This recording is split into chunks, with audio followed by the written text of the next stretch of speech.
परंतु माता लक्ष्मी का वास महाकामधेनु के पिछले भाग में ही क्यों? मैं बताती हूँ। जब मैं साकार रूप में कामधेनु बनकर अवतरित हुई, तब सभी देवी देवता मुझ में स्थान ग्रहण करने आए।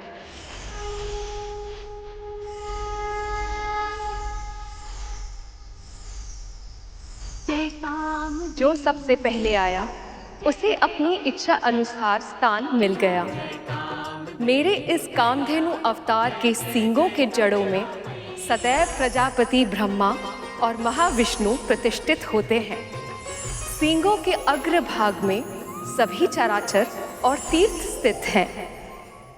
मध्य भाग में स्वयं महादेव, ललाट में गौरी, नासिका में कार्तिकेय और आँखों में सूर्य और चंद्र स्थित है।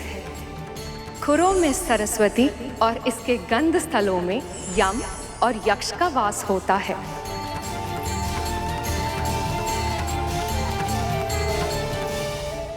प्रणाम माँ। माँ, मुझे भी अपने इस कामधेनु रूप में कोई स्थान दे दीजिए। आपको विलंब हो गया देवी। अब तो सभी ने अपना मन वांछित स्थान चुनकर निवास करना आरंभ भी कर दिया है।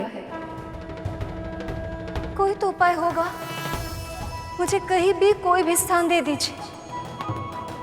मैं तैयार हूँ माँ। माँ, मैं आपके साथ निवास करना चाहती हूँ। मैं समझती हूँ, परंतु इस संसार में सबसे अधिक वंदनीय आप हैं माँ।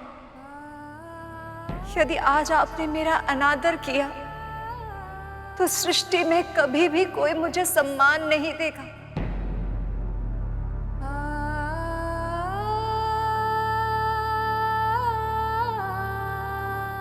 मेरी विनती स्वीकार करें माँ। मुझे स्वीकार है देवी। आज से आप मेरे पृष्ठ भाग में निवास करेंगी।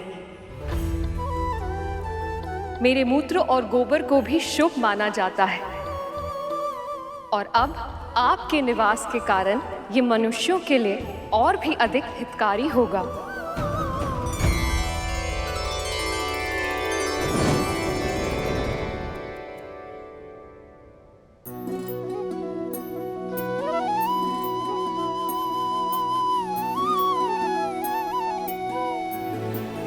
गाय के गोबर में लक्ष्मी का वास होता, इसीलिए उसे खेतों में डालकर मिट्टी को उपजाऊ बनाया जाता। घर की दीवारों में उसका लेप लगाकर उन्हें स्वच्छ बनाया जाता और चौके में चूल्हे में डालकर उसे शुद्ध किया जाता।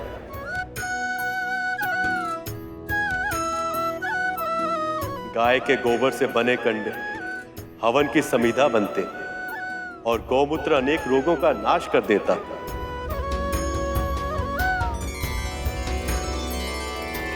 भविष्य में स्वयं मैं भी एक अवतार लूंगा जिसमें ना केवल मुझे गौ सेवा का पुण्य अर्जित होगा, बल्कि मैं माखन चोर भी कहलाऊंगा।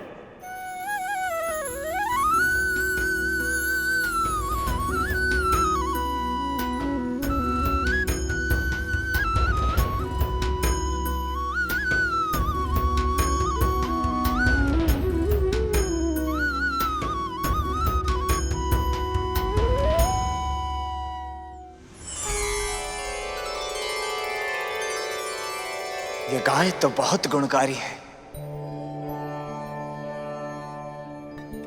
पर यह मिलेगी किसे? और किसे रहा, हम असुरों को ही मिलेगी। असुर सम्राट, विश्व विजेता।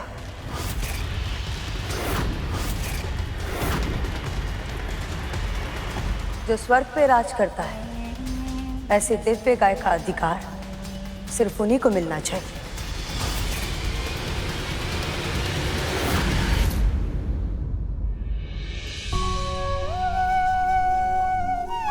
लीजिए।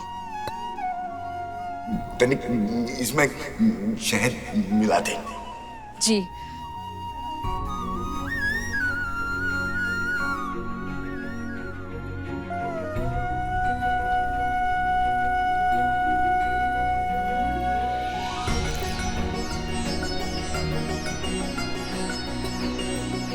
लीजिए।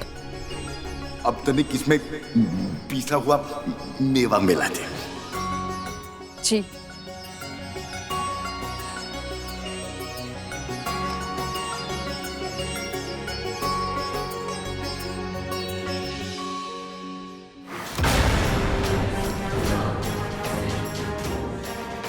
स्वयं तो मेरी दया पर जीवित रहती है, इस बुड्ढे की राजसी इच्छाएं तो ऐसे पूरी कर रही है जैसे दासी नहीं महारानी हो। अब पी इसे।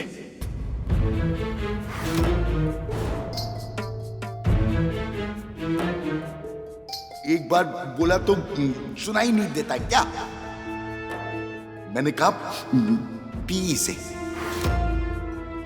बाबा, ये तो मैं आपके लिए। बचपन में इसी तरह दूध पीना अच्छा लगता था ना तुझे?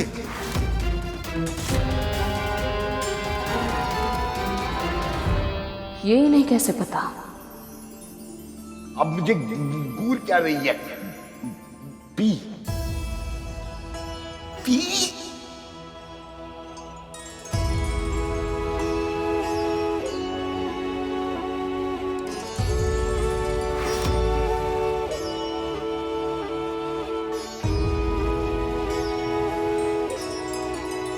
समझना संभव है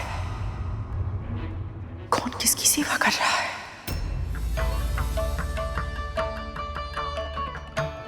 मीठा है ना?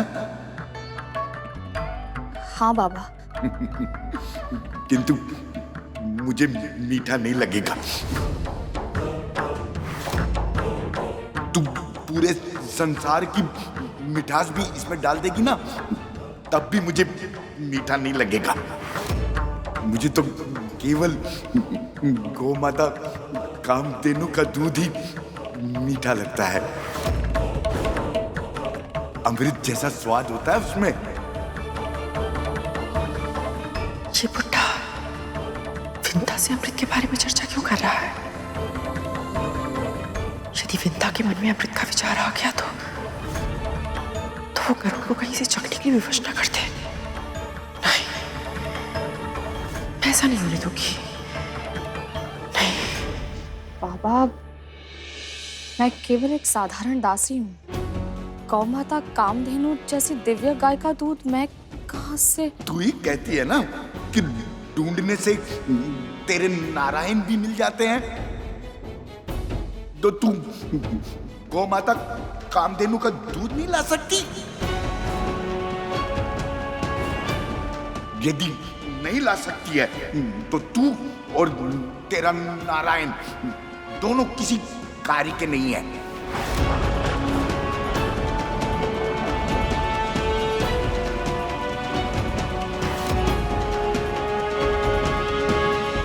दूध भी मुझे मिलेगा और इस बुड्ढे का आशीर्वाद भी।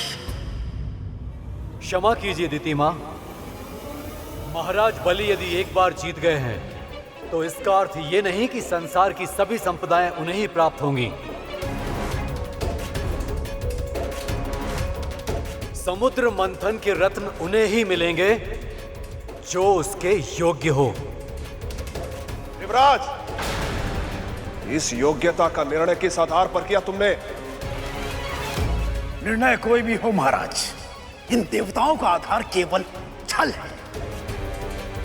ये दिव्य गाय इन देवताओं को मैं किसी भी मूल्य पर नहीं लेने दूंगा।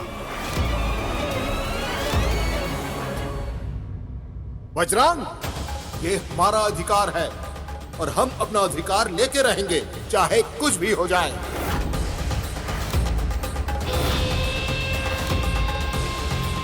अगर कहीं फिर से इस मंथन में कुछ अवरोध आ गया तो? कामधेनु का दूध?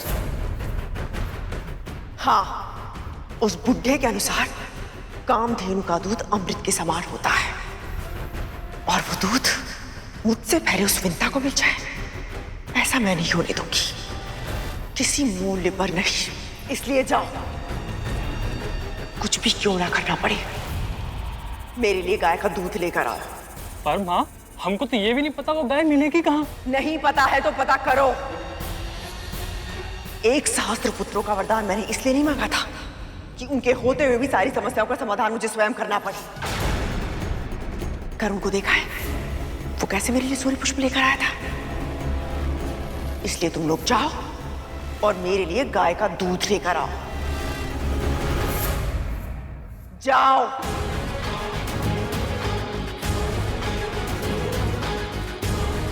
अब हम क्या करें? कहाँ से लाए ये दूध? माँ कामधेनु के प्रकट होते ही कितनी शुद्धता और शांति छा गई थी, परंतु ये सभी ऐसे ही झगड़ते रहे तो सारी शांति नष्ट हो जाएगी। इससे पहले कि आप सभी ये निर्णय करें कि ये दिव्य कामधेनु गाय किसे मिलनी चाहिए, आप सभी को ये जान लेना चाहिए कि जो भी इसकी सेवा करेगा वो पूरी तरह से सात्विक हो जाएगा।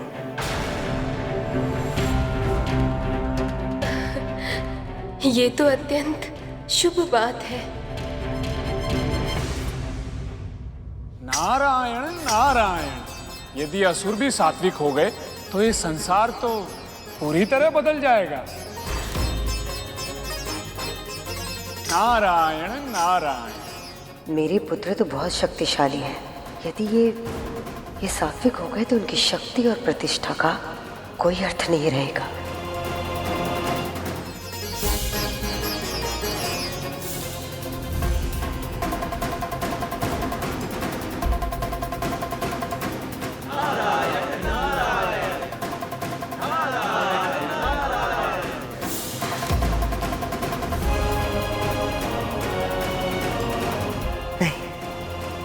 ऐसा नहीं होगा बलि, हम ये कामधेनु ग्रहण नहीं कर सकते।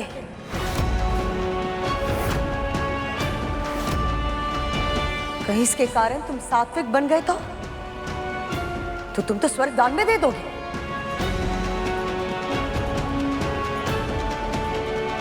प्रभु की युक्ति काम कर गई, अब गौ माता देवताओं को मिलेगी। नहीं, हमें किसी ऐसी वस्तु की प्रतीक्षा करनी चाहिए जो बल और शक्ति का पलड़ा हमारे तरफ झुकाए रखने में हमारी सहायता करे।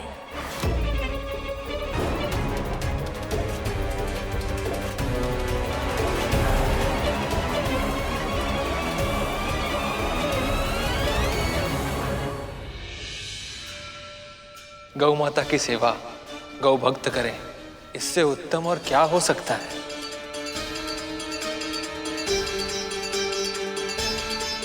क्या हुआ गरुड़, तुम इस निर्णय से प्रसन्न नहीं हो?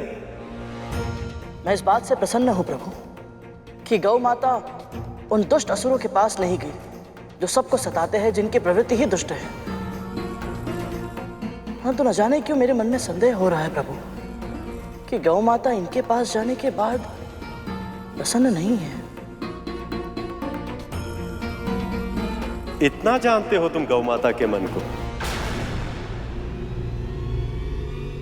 ऐसा नहीं है प्रभु, मैं तो केवल इतना ही जानता हूं कि मां कामधेनु की आंखों में आंसू तो सदैव रहते हैं, परंतु आज इन आंसुओं में वो प्रसन्नता नहीं दिखाई दे रही जो तब दिखती है जब बहुत लंबे समय के बाद मैं अपनी मां से मिलने जाता हूं और वो अपनी आंखों में आंसू भरकर मुझे निहारती है।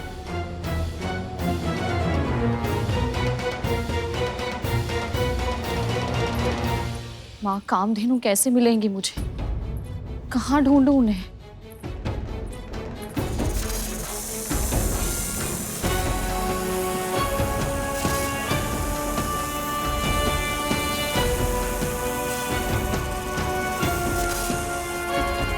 ये इतने सारे नाग एक साथ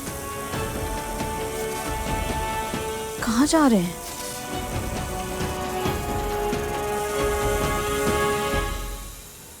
तक तो धूमल, क्या हो रहा है? कहाँ जा रहे हो तुम सब?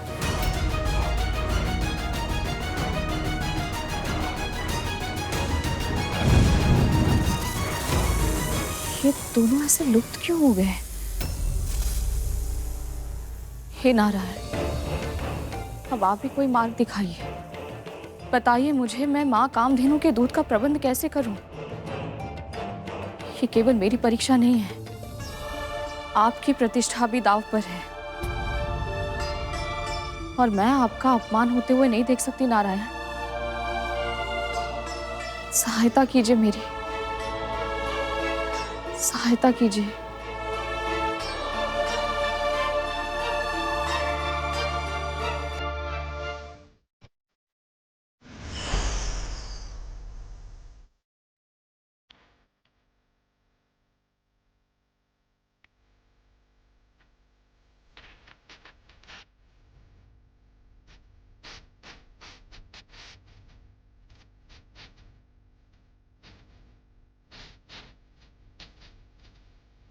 राम भी गैया, जय जय जय राम।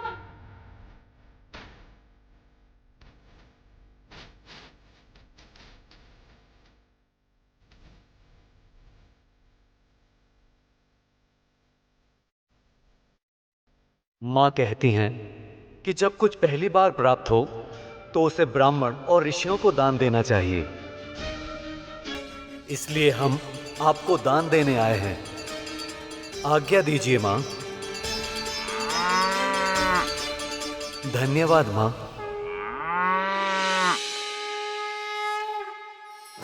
कैसे मूर्ख है ये देवता, पहली वस्तु मिली थी मंथन से, उसे भी दान में दे रहे हैं।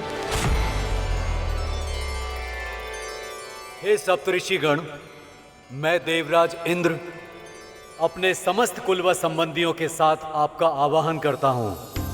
कृपया दर्शन दें। प्रकट हो ऋषिगण, प्रकट हो। प्रकट हो ऋषिगण, प्रकट हो। प्रकट हो ऋषिगण, प्रकट हो।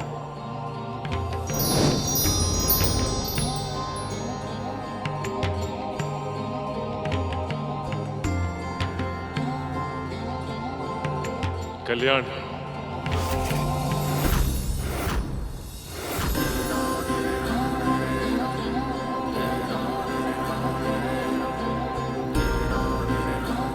ऋषिगण, हम सभी देवता पूर्ण श्रद्धा और भक्ति भाव से इन माँ कामधेनु को आपको दान देना चाहते हैं।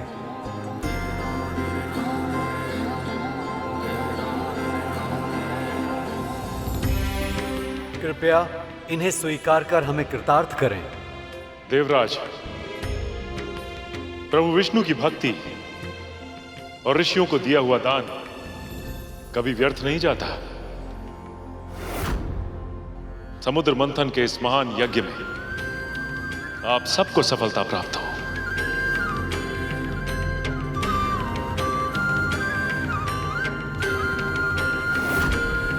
ये इंद्र तो बहुत चालाक निकला, गाय माता को दान देकर अमृत प्राप्त करने का मार्ग सरल कर दिया।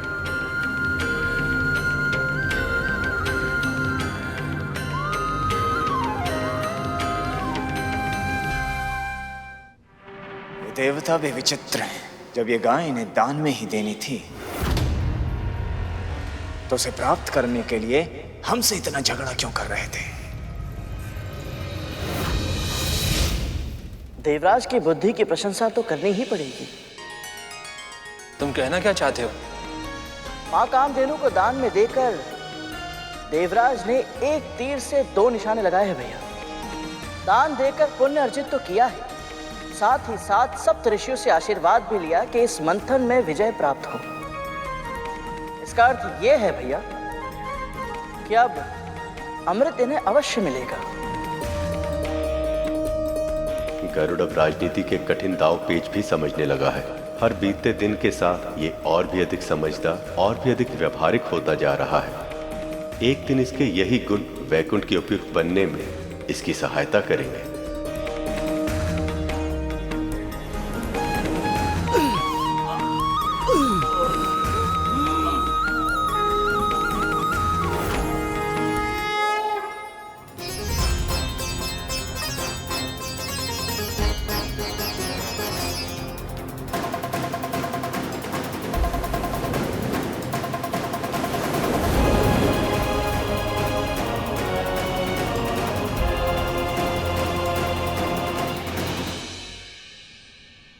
माँ कामधेनु के प्रकट होने के बाद से इनका उत्साह बहुत ही अधिक बढ़ गया प्रभु।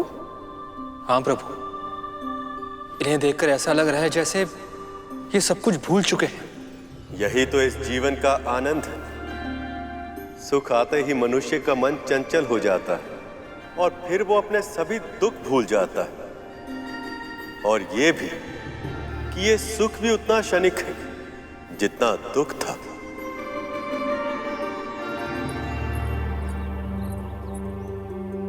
मुझे क्षमा कीजिए बाबा, मैं आपके लिए गौमाता कामधेनु का दूध लाना तो दूर, ये तक नहीं समझ पा रही हूँ उनकी खोज कहाँ से आरंभ करूं। अच्छा बता, गौ माता से हमें क्या क्या प्राप्त होता है? गाय के दूध से नारायण का अभिषेक होता है, उससे जो दही बनता है उसे अन्न में मिलाकर नारायण के लिए प्रसाद बनाया जाता है। उनके घी से सभी अनुष्ठान पूरे होते हैं। और इन सब वस्तुओं का सबसे अधिक प्रयोग कहाँ होता है? किसी ऋषि के आश्रम में। स्वामी, मेरे स्वामी महर्षि हैं।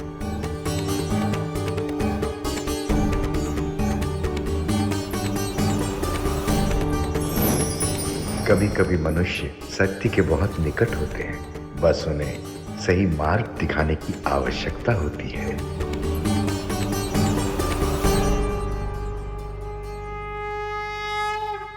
मैं दक्ष पुत्री विंता अपने स्वामी प्रजापति महर्षि कश्यप का आह्वान करती हूँ, कृपया दर्शन दें।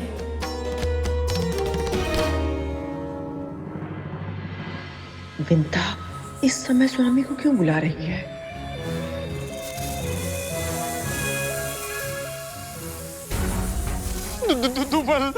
हमारे अन्य भाई तो रिक्त हाथ ही वापस चले आए। तब तो यदि गुरु दत्तात्रेय को दूध नहीं मिला तो क्रोधित होंगी। और यदि विंता माता को पहले दूध मिल गया तो माँ हमारी जो दशा करेगी उसकी तो कल्पना भी असंभव है।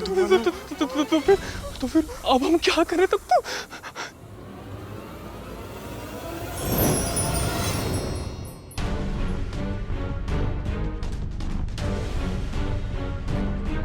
स्वामी,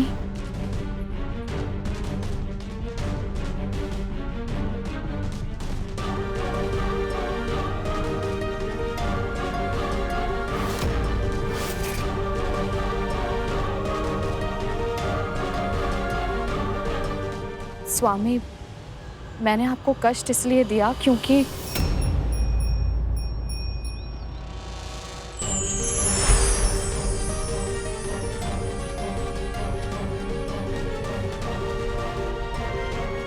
गौ माता कामधेनु।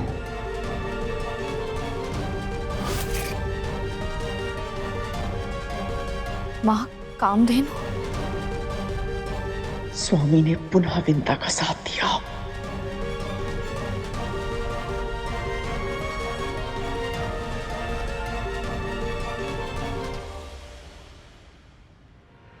प्रणाम स्वीकार करें माँ।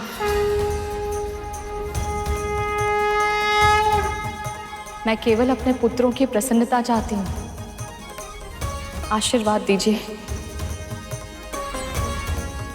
एक विनती और है माँ, एक बूढ़े बाबा को आपके दूध की आवश्यकता है, आज्ञा दीजिए। एक बार फिर विंता जीत गई। अब इस दूध की सहायता से उस बुढ़े बाबा का आशीर्वाद उसे ही प्राप्त होगा। आज फिर से स्वामी ने उस विंता का साथ दिया। माँ, अब ये सब सोचकर क्या लाभ? क्रोध मत कीजिए ना। क्रोध ना करो। एक तो तुम दोनों ने कुछ किया नहीं और ऊपर से स्थिति की गंभीरता को नहीं समझ रहे हो। तुम दोनों नहीं जानते एक छोटी सी घटना का कितना बड़ा मूल्य चुकाना पड़ेगा। देवताओं और दानवों को अमृत मिलने वाला है। यदि वो करुण किसी भी कारणवश और भी अधिक शक्तिशाली हो गया तो मेरे पुत्रों को सर्वश्रेष्ठ बनाने का मेरा स्वप्न सदैव सदैव के लिए अधूरा रह जाएगा।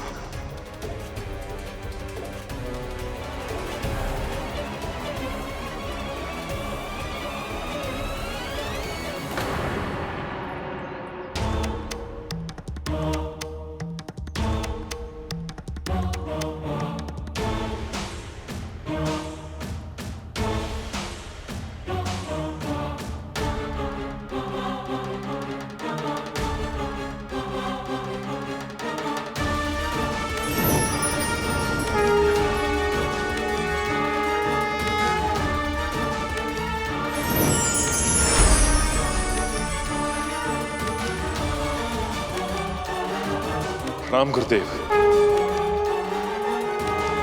कल्याण। प्रभु, इस प्रकार यहां आकर मेरे परिवार को आशीर्वाद देने के लिए आपका कोटि कोटि धन्यवाद। मुझे तो आना ही था। आप तो जानते ही हैं, अब समय आ गया है कि विंता और गरुड़ को उनकी परिस्थितियों से मुक्त कराया जाए, ताकि गरुड़ अपनी नियति को पाने की दिशा में आगे बढ़ सके।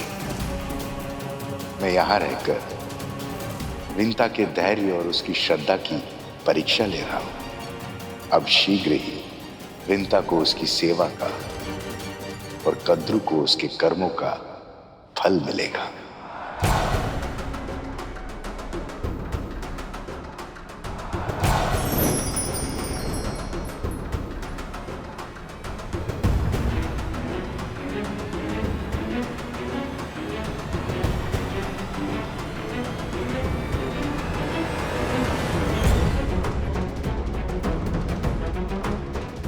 तो स्वामी की बाबा से भेंट हो ही गई।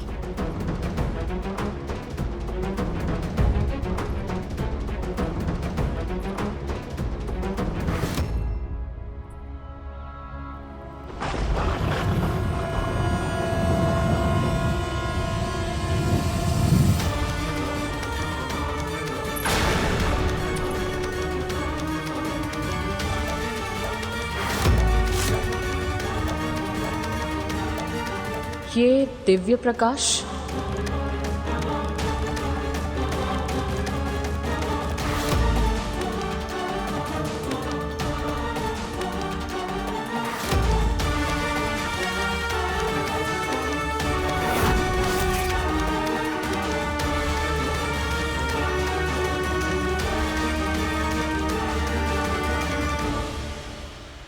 तो मेरा संदेह बिल्कुल सही था। ये साधारण बुड्ढा नहीं है, अवश्य ही कोई दिव्य आत्मा है। तभी तो हमारे स्वामी स्वयं से प्रणाम कर रहे हैं। पर कौन है ये?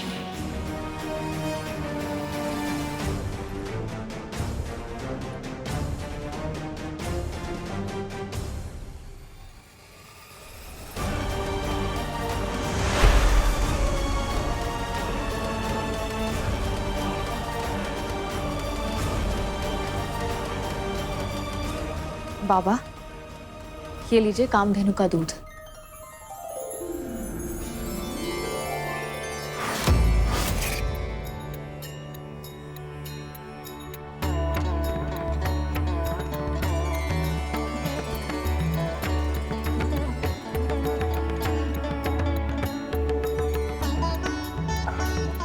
स्वादिष्ट। विंता, आपने बहुत अच्छा किया जो इन वृद्ध बाबा को यहां ले आई। हमें पूर्ण विश्वास है कि अगर आप पूरे मन के साथ इनकी सेवा करेंगी तो ये शीघ्र ही स्वस्थ हो जाएंगे।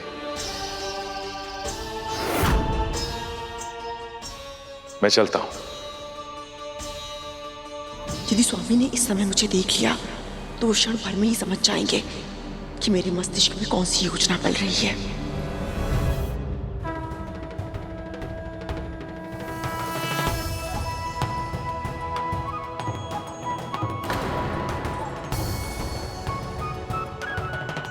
यदि इन बाबा में कुछ विशेष है तो स्वामी ने कुछ कहा क्यों नहीं?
अद्भुत, अविश्वसनीय।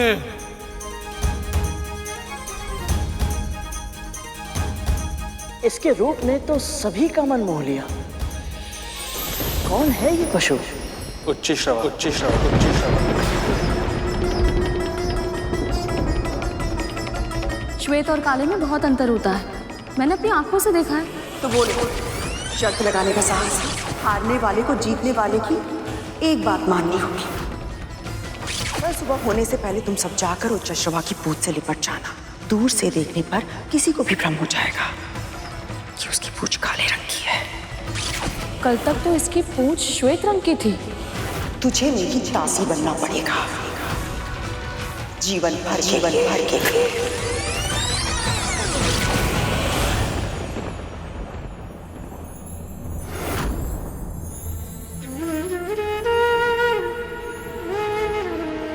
तो यही वो अश्व है जिसके कारण मां को दासत्व स्वीकार करना पड़ा था।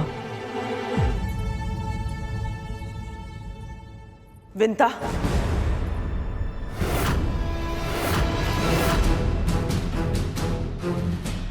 इस बाबा की इच्छाएं पूरी करने के लिए और उसके लिए कामधेनु के दूध का प्रबंध करने के लिए तूने हमारे स्वामी को ही आमंत्रित कर लिया। है कौन ये? मैं नहीं जानती महारानी, मैं तो बस इन्हें एक असहाय रोगी समझकर यहाँ ले आई थी, पर लगता है कि ये कोई पुण्य आत्मा है। तभी तो हमारे स्वामी इन्हें प्रणाम कर रहे थे। इसकी बातों से स्पष्ट है कि इसे पता ही नहीं है कि ये बाबा कौन है, कोई सिद्ध पुरुष है या साधारण भिखारी। बालासन, बालासन, बालासन तुझे प्रतिदिन करना होगा। मैं तो कहती हूं अभी कर, इसी समय। महारानी अभी? हाँ अभी। जी।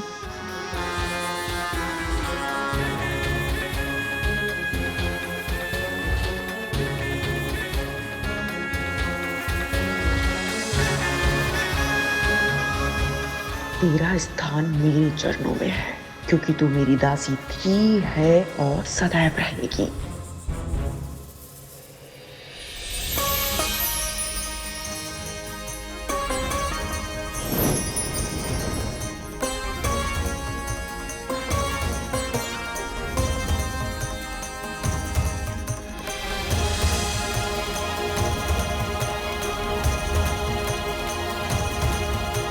कितना दिव्य है ये अश्व, बलिष्ठ काया, अतुल्य है ये अश्व। यदि इस पर किसी का अधिकार संभव है तो केवल हम असुरों का। दिव्य प्राणी केवल दिव्य देवताओं के पास ही होना चाहिए। तुम देवता दिव्य नहीं, भिक्षुक हो, भिक्षुक। संजीवनी विद्या की सहायता के बिना युद्ध जीत कर दिखाते, तब तुम्हें कहने का अधिकार होता।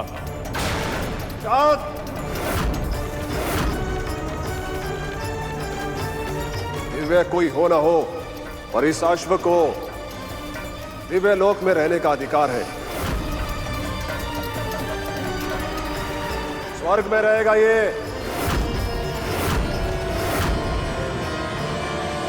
तुम्हें क्या लगता है गरुड़, किसे मिलना चाहिए ये घोड़ा? तुझे मेरी दासी बनना पड़ेगा, जीवन भर के लिए।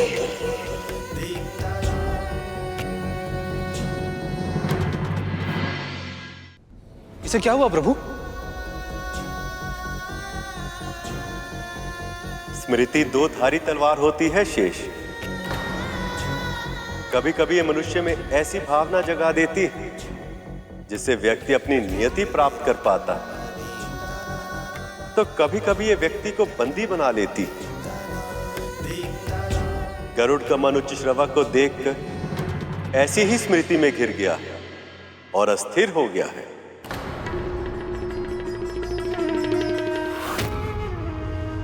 मुद्रा तो बिल्कुल सही है तेरी, ऐसे ही नित्य किया कर।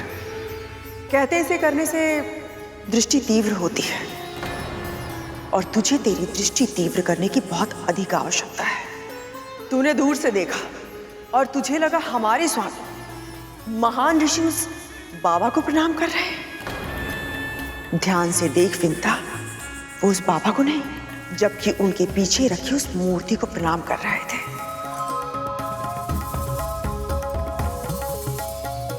क्या लगा था तुझे कि वो बाबा कोई सिद्धपूर्ण आत्मा है?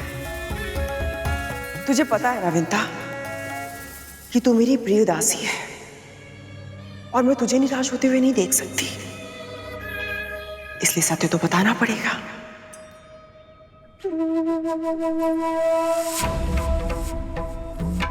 वो बुड्ढा कोई पूर्ण आत्मा नहीं है। हाँ, थोड़ा सा अतरंगी अवश्य है। वो अपनी मांगे इस तरह तेरे सामने रखता है कि तू पूरी करने के लिए विवश हो जाती है। बहुत कर ली इच्छाएं पूरी तूने उसकी, किंतु अब उसकी सेवा मैं करूंगी, वो भी अपने ढंग से।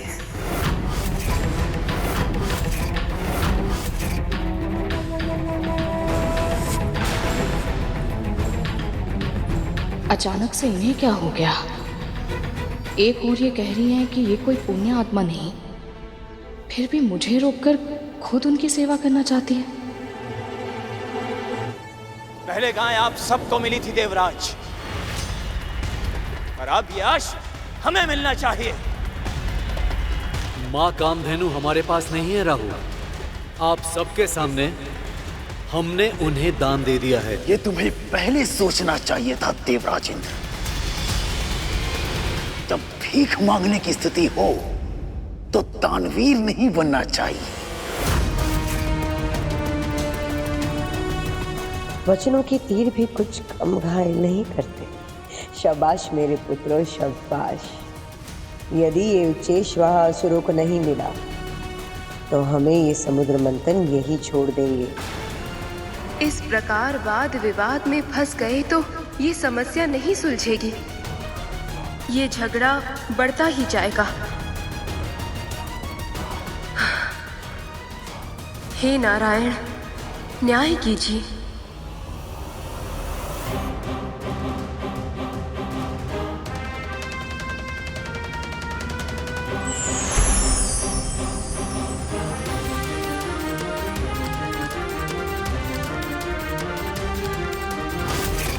हमारे हित की बात आज तक इनके मन में आई है, जो आज इनके मुख पर आएगी।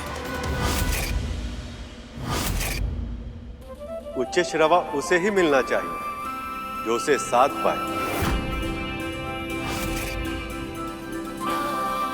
मेरा सुझाव ये कि देवता और दानव दोनों ही पारी पारी से प्रयास करें। चाहे तो इस बार ये चेष्टा असुरराज बलि पहले कर ले। अचानक से ये विष्णु असुरों के हित की चिंता क्यों करने लगे? कहीं मेरे पुत्रों के विरुद्ध कुछ षड्यंत्र तो नहीं रच रहे?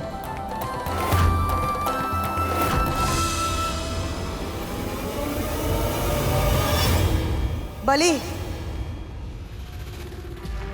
मेरी बात मान। पहला प्रयास इंद्र को करने दे।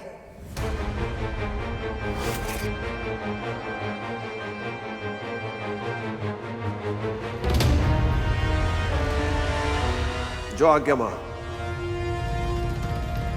जाइए देवराज, अश्व आपकी प्रतीक्षा कर रहा है।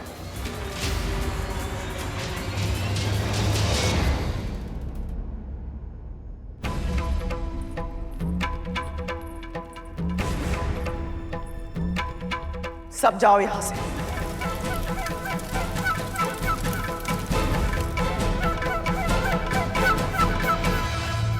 तक तू धूमल, पूरा रसोई घर स्वच्छ करो।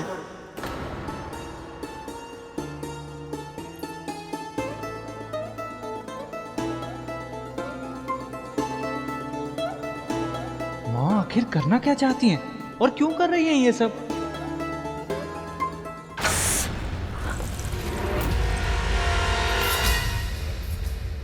माँ ये क्या कर रही हैं आप? दासियों ने बताया कि आपने उन्हें बाहर जाने के लिए कहा। मैंने उस मूर्ख विंता को तो समझा दिया है कि बाबा कोई सिद्ध पुरुष नहीं है, किंतु सत्य तो यही है ना कि तुम्हारे पिता ने उन्हें नमस्कार किया था।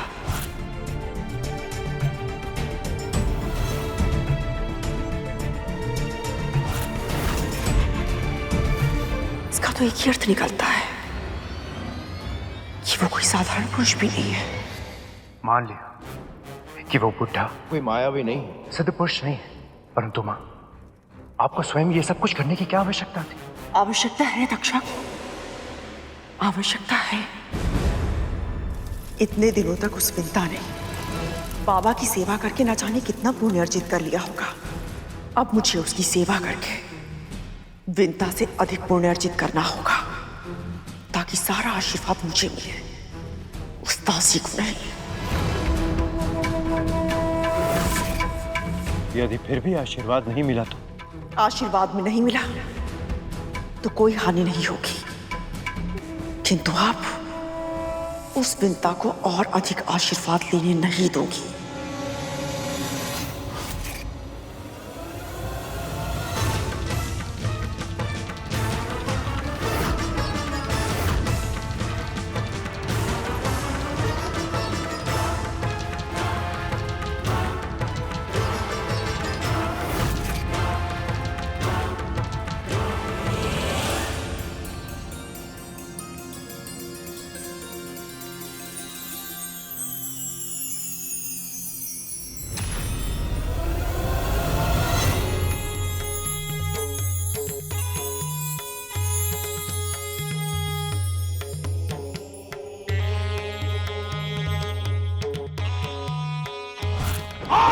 तू और तेरे सभी देवता श्रीहीन हो जाएंगे। तेरा ऐश्वर्य भूमि में मिल जाएगा। हम तो तुझे यहाँ आशीर्वाद देने आए थे, किंतु अब हम तुझे श्राप देंगे। श्राप!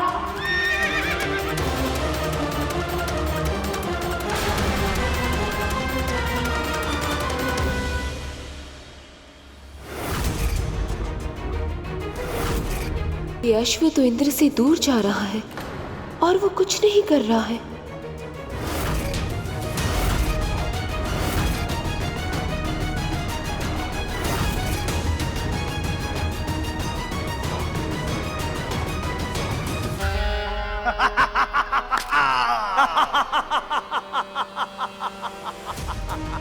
कहा था ना, असंभव है तुम्हारे लिए।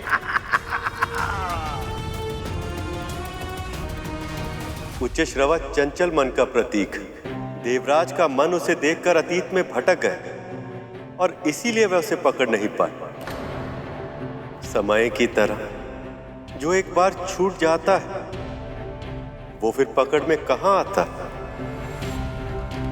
इस अश्व को केवल वही साध सकता है जिसे ना अतीत का दुख हो और ना ही भविष्य की परवाह, जो केवल वर्तमान में रहता हो। प्रभु यदि ऐसा है तो क्या असुर इसे साध पाएंगे? कि तिथि माँ तो सदैव ही भविष्य की चिंता में व्याकुल रहती है। यही तो देखना है गरुड़।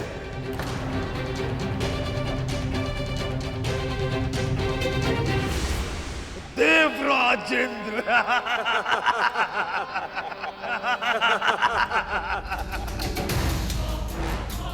बलि, असफल होकर मत लौटना पुत्र, वरना ये देवता उपहास उड़ाएंगे।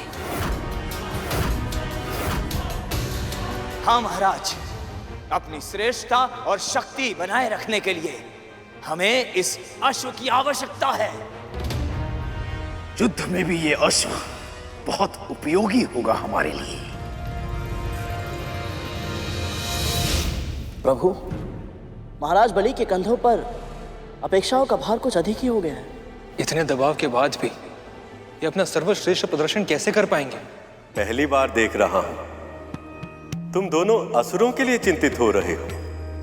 आप ही ने तो कहा था प्रभु, इस घोड़े को साधने के लिए मन पर नियंत्रण होना बहुत ही आवश्यक है, और यदि असुर अपने मन को नियंत्रित कर पाए तो ये तो पूरे संसार के लिए अच्छा होगा ना।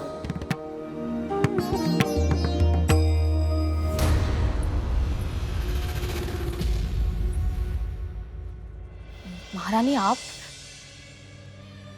और ये सब यहाँ क्या हो रहा है यहाँ? जा यहां से। क्या हुआ महारानी, आप ऐसा क्यों कह रही हैं?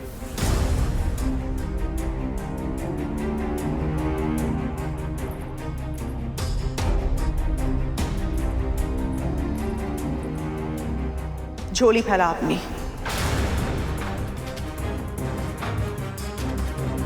अपनी झोली फैला।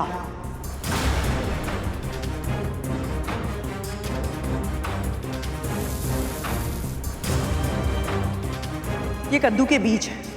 कहते हैं इन्हें खाने से स्मरण शक्ति तीव्र होती है। समझाया था ना कि अब तू बाबा का कोई भी कार्य नहीं करेगी। इतनी शीघ्र भूल गई तू? पर महारानी, इतना सारा कार्य आप अकेले कैसे कर... जैसे तू कर सकती है तो मैं क्यों नहीं कर सकती? पर बाबा को बहुत कम वस्तुएं प्रिय लगती हैं, उनका स्वाद। तुझे बाबा की चिंता करने की आवश्यकता नहीं है। अब तू स्वयं देखना, मैं अपने हाथों से ऐसा भोजन बनाऊंगी कि बाबा अपनी उंगलियां चाटते रह जाएंगे। जा यहां से, जा।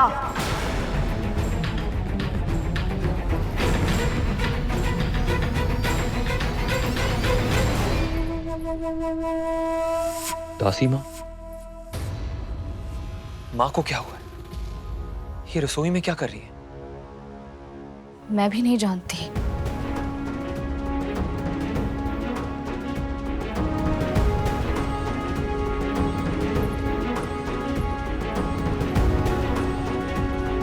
कुछ तो गड़बड़ जरूर है, मुझे पता करना होगा।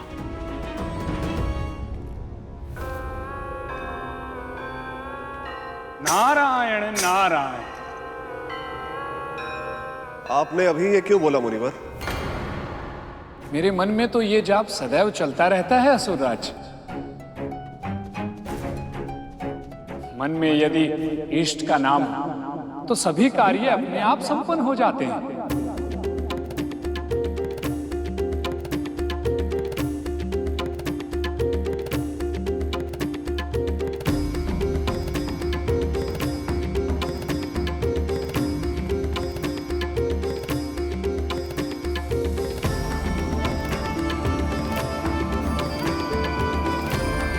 ओम नमः शिवाय, ओम नमः शिवाय,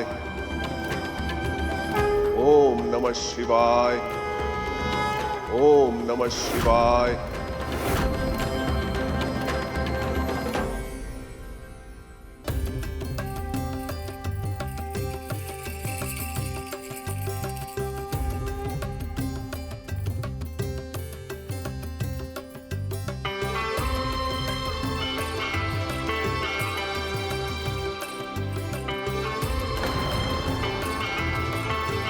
अत्यंत सुंदर महाराज बलि, अत्यंत सुंदर। जब मन को स्थिर करना हो तो उसे किसी ऐसे विचार में व्यस्त करना चाहिए जो उसे बहुत प्रिय हो, तब मन नहीं भटकता।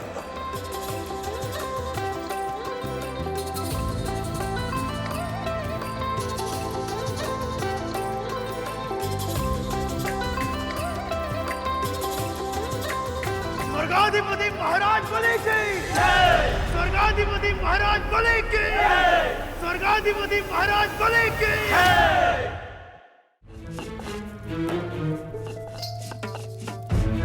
आज तो बहुत ज्यादा थक गए। हाँ तक तू, फिर भी यह कार्य खत्म होने का नाम ही नहीं ले रहा है। मुझे नहीं पता था भोजन बनाने में इतना श्रम लगता है। पर मैं ये सोच रहा हूँ तख्तू कि विमाता विंता हम सबको इतना कार्य करते हुए देख के कितनी प्रसन्न हो रही होंगी, है ना?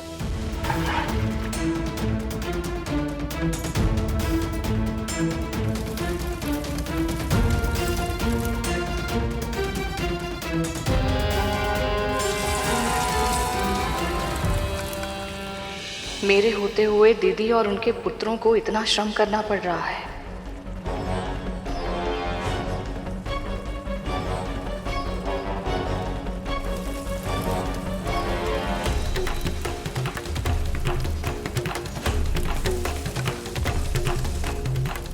बाबा को इतने तेल और मसाले वाला, इतनी मिर्च वाला भोजन देंगे तो उनका स्वास्थ्य बिगड़ जाएगा। कहीं अच्छा करने के प्रयास में दीदी के साथ कुछ बुरा न हो जाए।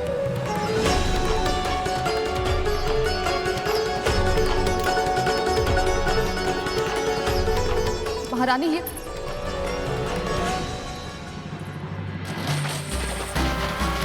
असुरराज महाराज बलि की जय, स्वर्गाधिपति महाराज बलि की जय।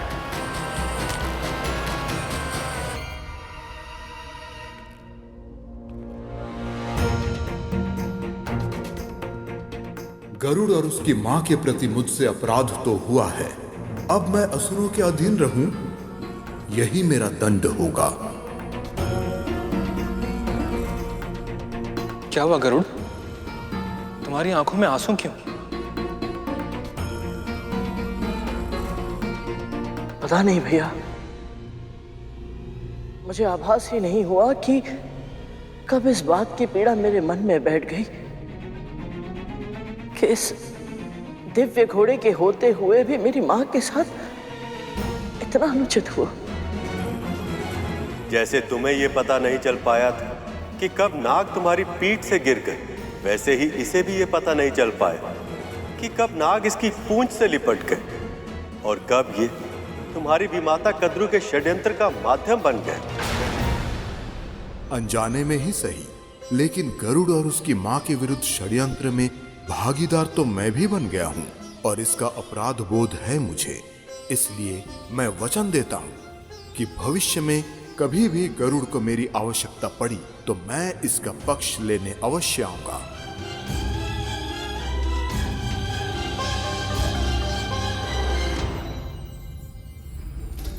महारानी रुक जाइए महारानी, मेरी बात सुन लीजिए महारानी। रासीमा, आप माँ का आदेश क्यों नहीं मान रही? जब माँ ने आपको स्वयं से दूर रहने के लिए कहा है तो उनकी छाया बनने का प्रयास क्यों कर रही हो? क्योंकि मैं अपनी दीदी को कष्टों से घिरते हुए नहीं देख सकती। माँ कष्टों में क्यों घिरेगी? क्या उल्टा सीधा बोल रही हैं आप? दीदी ने बहुत तीखा भोजन बनाया है जो बाबा के स्वास्थ्य के लिए हानिकारक है। यदि वो क्रोधित हो गए तो क्रोधित हो गए तो कहीं ये दिव्य बाबा माँ को आशीर्वाद देने की जगह श्राप न देते।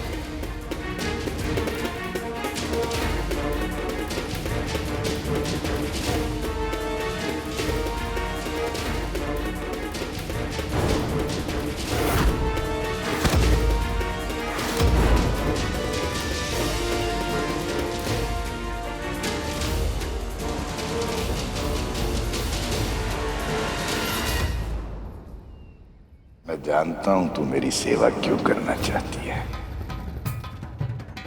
पर मैं तुझे तेरे उद्देश्य में कभी सफल नहीं होने दूंगा।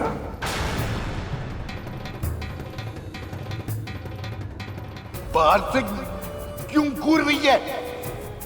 पीतरा!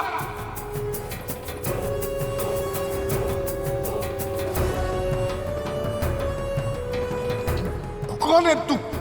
मैं महर्षि कश्यप की पत्नी कद्रू और इस महल की महारानी। इस नाते आप मेरे भी अतिथि हुए। आज से मैं आपकी सेवा करूंगी। सेवा करेगी? कर सेवा, किंतु पहले मेरे हाथ धुलवा।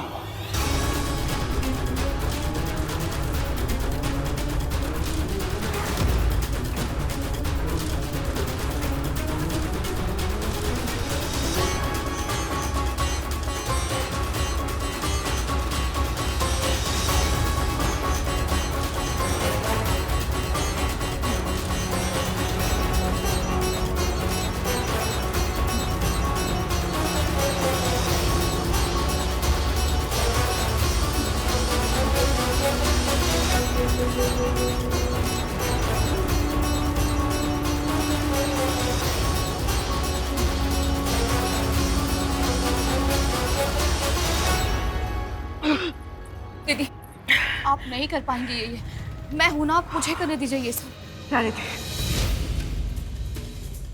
जा मुंह पे बांधने के लिए कुछ लाके दे।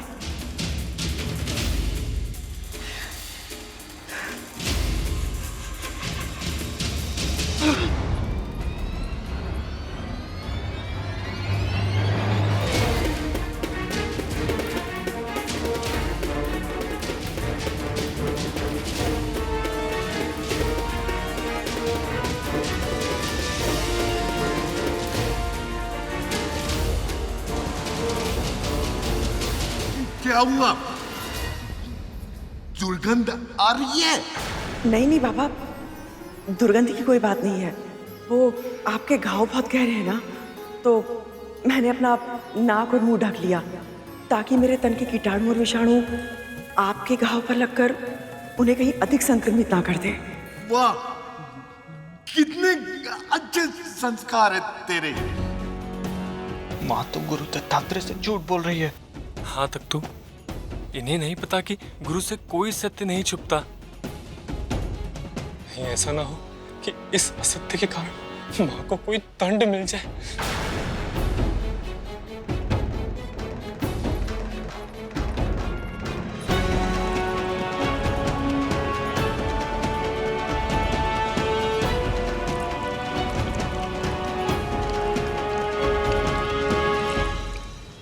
अभी तो आरंभ है। अब धीरे धीरे तुम्हें भी उसी अशांति का अनुभव होगा जो गरुड़ को होता था, जब वो तुम सबको अपनी मां पर अत्याचार करते हुए देखता था। हे नारायण, बाबा को क्षमता दीजिए कि वो किसी तरह ये भोजन कर पाए, वो भूखे ना रहे।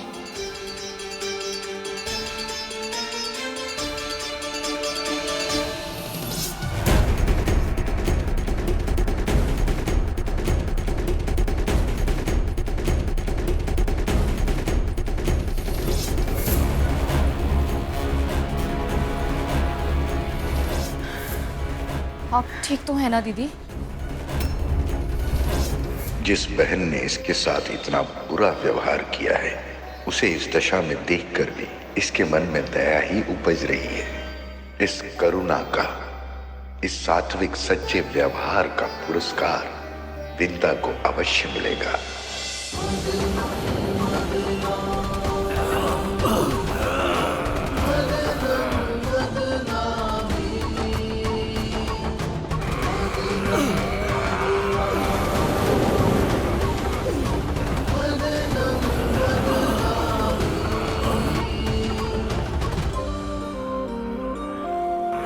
और शक्ति लगाओ। अब क्या प्रकट होने वाला है इस समुद्र से? जो भी होगा उच्च श्रवा से उत्तम ही होगा। लगाओ बल।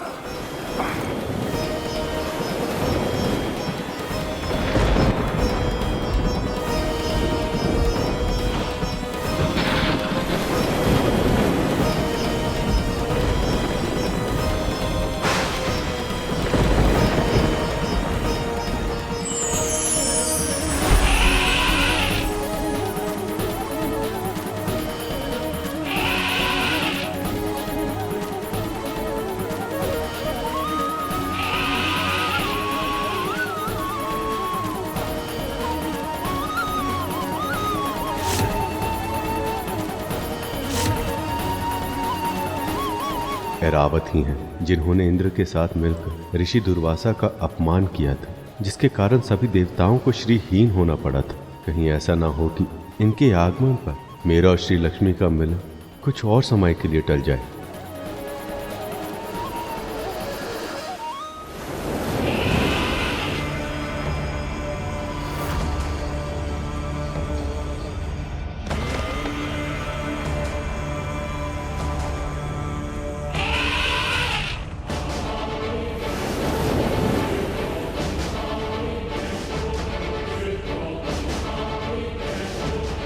इस बार तो मेरा ही अधिकार होना चाहिए इंद्र।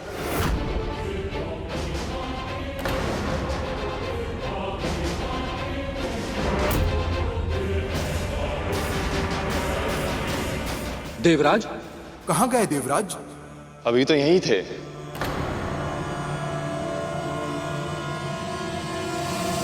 समुद्र से निकला ये रत्न किसे मिलेगा, इसका निर्णय हुए बिना देवराज इंद्र कहाँ लुप्त हो गए?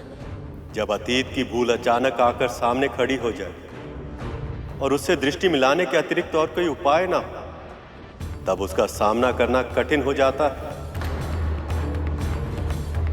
ये वही हाथी जिसने देवराज इंद्र के साथ मिलकर महर्षि दुर्वासा का अपमान किया था। देवराज इंद्र को इसकी क्या आवश्यकता? तूने विजय श्री की प्रतीक परम पूजनीय रुद्राक्ष की माला मेरे आराध्य भगवान शिव के वरदान का अपमान किया है। आज से तू और तेरे सभी देवता श्रीहीन हो जाएंगे। ऐरावत? हाँ गरुड़, यह ऐरावत ही है। कहते हैं ये काम, क्रोध, मद, मोह और लोभ पर नियंत्रण का प्रतीक है।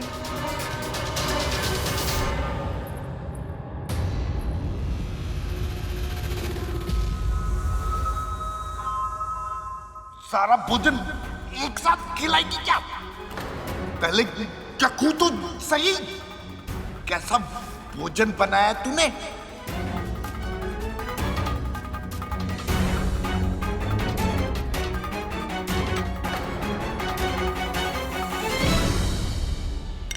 ईर्ष्या की भावना से मनुष्य कभी अच्छा परिणाम नहीं पा सकता और विंता के लिए कद्रू की यह भावना उसे कभी अपने मंशा में सफल नहीं होने देगी।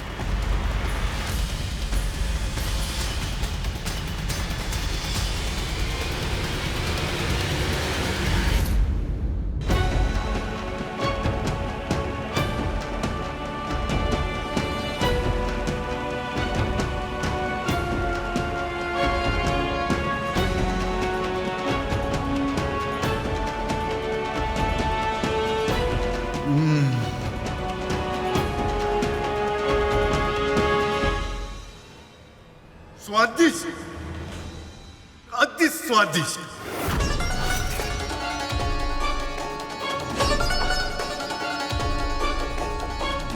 मेरे बनाए भोजन में बाबा इतने दोष निकालते थे और कद्रू दीदी के बनाए भोजन में एक भी दोष नहीं निकाला।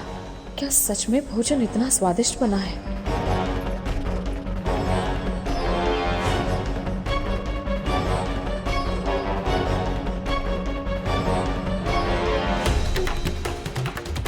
जब मेरी ये दशा है तो बाबा की क्या होगी?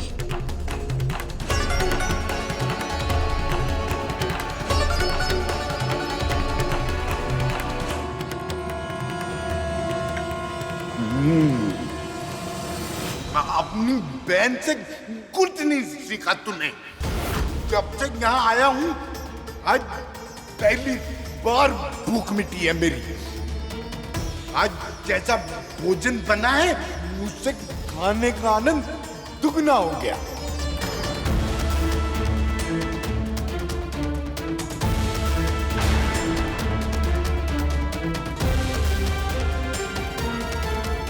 प्रतिदिन ऐसा ही भोजन बनाना, हाँ? प्रतिदिन?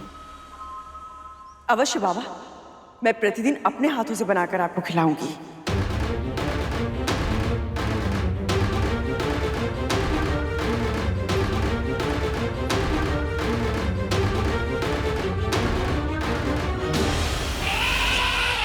ऐरावत इस जगत के हाथियों में सबसे श्रेष्ठ हाथी है और सबसे अधिक स्वामी भक्त भी है। पर क्या मुनिवर?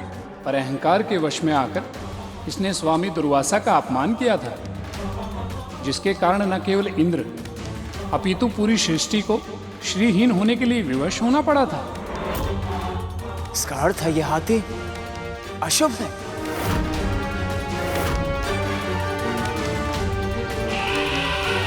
हम असुरों के लिए शुभ, हमारा फल होता है राहु। केवल कायरता होती है हमारे लिए अशुभ। नहीं बनी, राहु सही कह रहा है। यदि इस हाथी में कोई समस्या नहीं तो इंद्र इसे छोड़कर क्यों भाग गया? अवश्य ये साक्षात दुर्भाग्य का रूप है ये हाथी। वाह, सौभाग्य दुर्भाग्य जैसी बातें मैं नहीं मानता। मैं मानती हूं बनी। जब दांव पर अमृत लगा हो तो एक हाथी के लिए दुर्भाग्य को न्यौता देना मूर्खता होती है। और मैं तुझे ये मूर्खता नहीं करने दूंगी।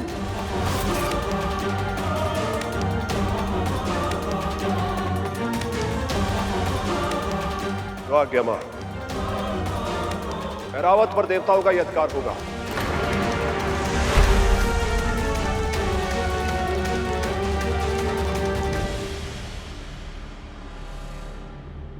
ये ऐरावत कहाँ चला गया? सेवक इतने तीव्र गति से दौड़कर केवल अपने स्वामी के पास ही जा सकता है।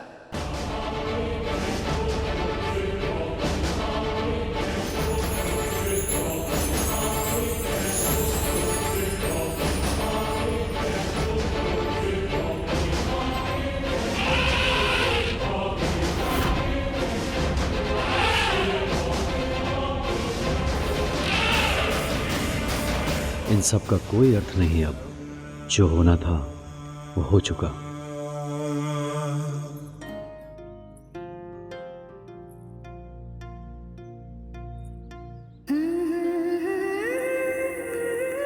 बाबा तो प्रसन्न है, फिर मुझे क्यों बुरा लग रहा है? जो भोजन जीवा के लिए स्वादिष्ट होता है वो स्वास्थ्य के लिए हानिकारक होता है, ये जानते हुए भी मैं कद्रू दीदी को रोक क्यों नहीं पाई? क्या करूं मैं? सच में मैं अभागिनी हूं, तभी तो ऐसे दासी बनी हुई हूं।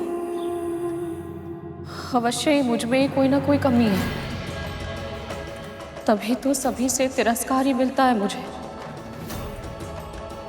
और अब मेरे कारण मेरे पुत्र को जीवन भर ये तिरस्कार सहना होगा। हे नारायण, अब नहीं सहा जा रहा मुझसे, नहीं सहा जा रहा। आज पहली बार तूने स्वीकार किया है कि तू इस दयनीय स्थिति को और अधिक सहन नहीं कर सकती है। कठिनाई को जुटलाने से परिस्थिति नहीं बदलती है। समस्या के अस्तित्व को स्वीकार करने से ही समस्या का समाधान निकलता है। अब देखना पुत्री, तू कैसे इस दासत्व से स्वयं भी मुक्त होगी और अपने पुत्र को भी मुक्त कराएगी। हर अत्याचारी को उसके कर्मों का फल अवश्य मिलता है। कद्रू को भी मिलेगा, अवश्य मिलेगा।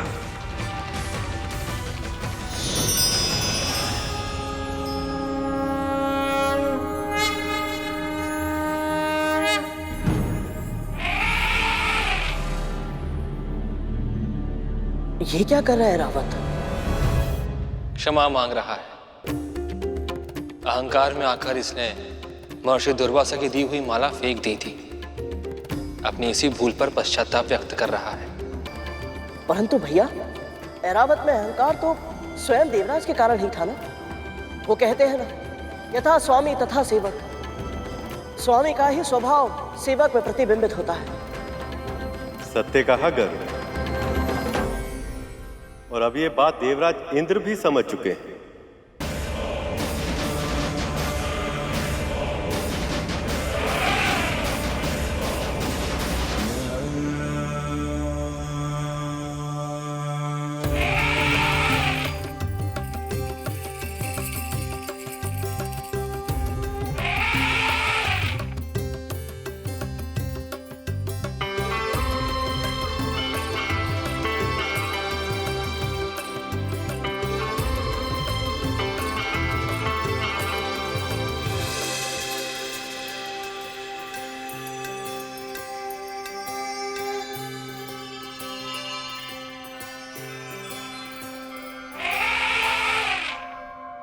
स्वामी और सेवक के बीच ऐसा संबंध मैंने आज से पहले कभी नहीं देखा।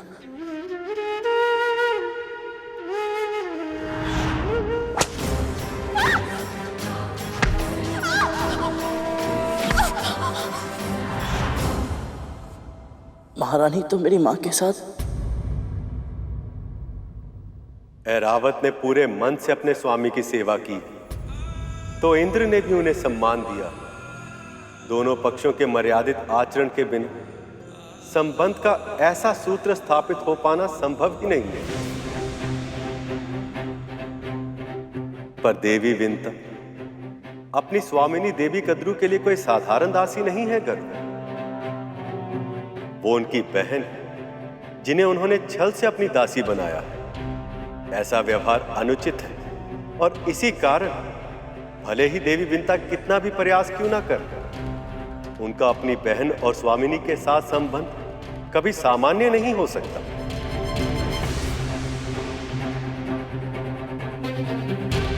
ऐरावत का अपने स्वामी के साथ संबंध सच में अद्भुत है। बस एक ही इच्छा है मेरी, किसी तरह मैं भी अपने प्रभु का ऐसा ही सेवक बन पाऊं।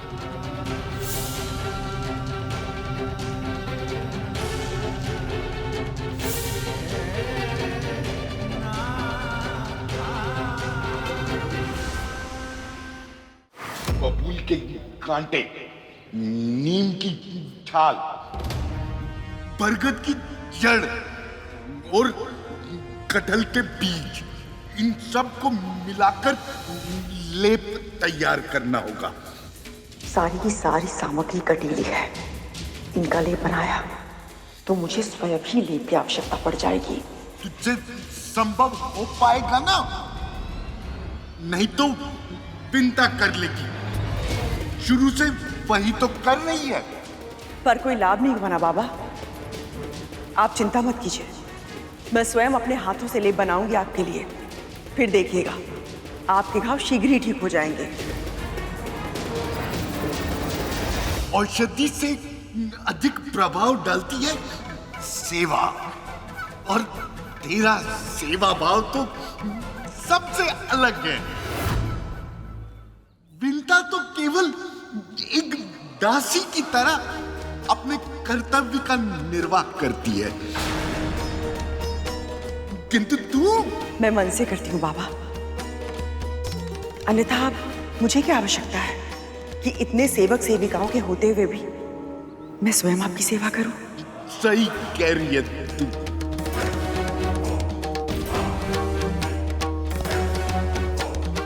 मैं तैयारी करती हूँ। क्या?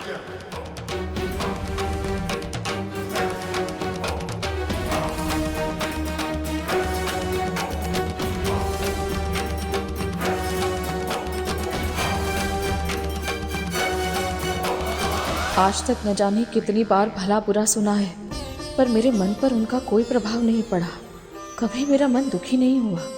पर जब बाबा के मुंह से ये सब सुनती हूँ तो न जाने इतनी टीस क्यों उठती है मेरे हृदय में। क्यों ऐसा लगता है जैसे बाबा नहीं, मेरे भगवान ही मुझसे रूठ गए हैं।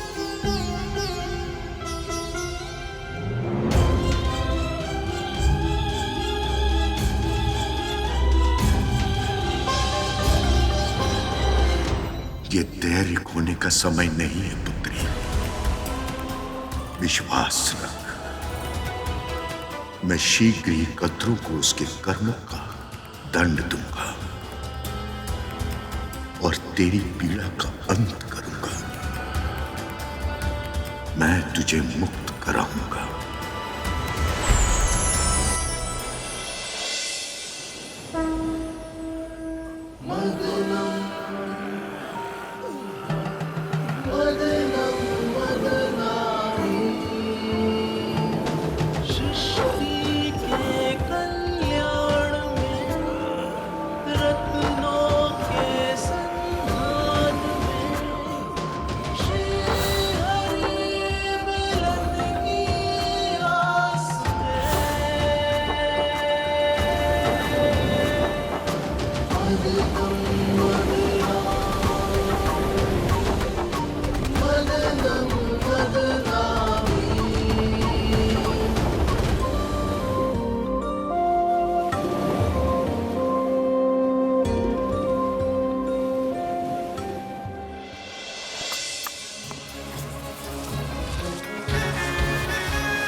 महारानी, मुझे तैयार करने दीजिए इस लेप को।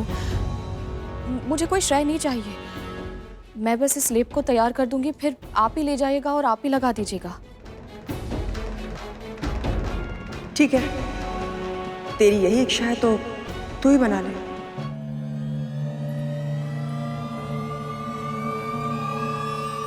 माँ विंता माता से कार्य करवाकर स्वयं श्रेय लेना चाह रहे हैं। इन्हें लग रहा है गुरु दत्तात्रेय को पता नहीं चलेगा। पर उन्हें तो सब पता होता है ना तब तो। कहीं माँ को आशीर्वाद के स्थान पर श्राप मिल गया तो?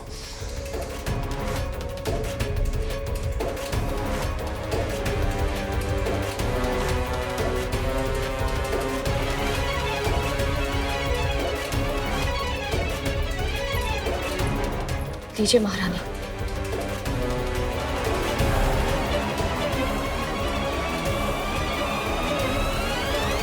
अब विश्वास हो जाएगा पापा को, ये लेप मैंने बनाया है।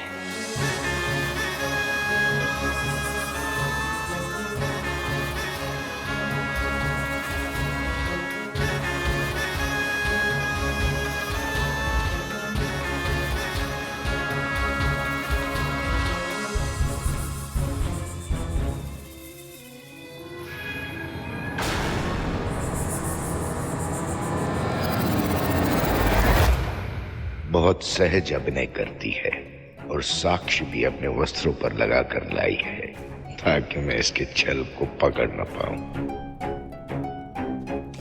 ले आई ले, चल लगा।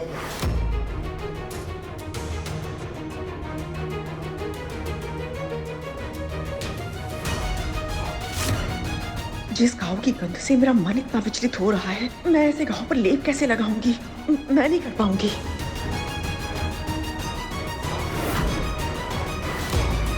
दीदी ने लेप ऐसे लगाया तो बाबा क्रोधित होकर लेप ही फेंक देंगे, और यदि ऐसा हो गया तो उनकी औषधि व्यर्थ हो जाएगी।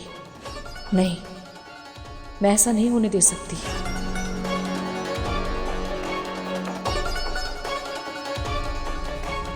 इधर उधर क्या देख रही है? चल लगा।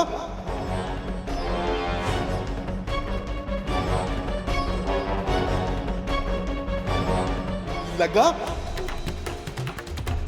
जी बाबा, आप लेप लगाने से आपको जलन होगी, आप अपनी आंखें बंद कर लीजिए। कितना उचित विचार है, कितनी बुद्धिमान है तू। लगा।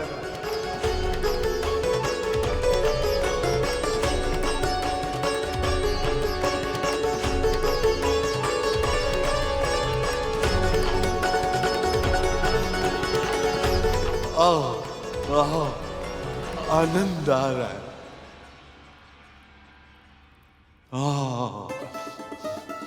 सचमुच तेरे हाथों में चमत्कार है।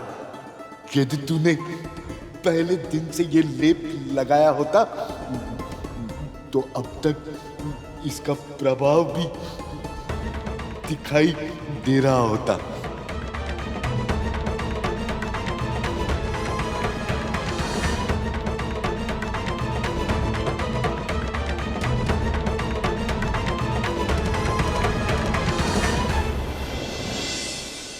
ये सुगंध कैसे? अब क्या प्रकट होने वाला है?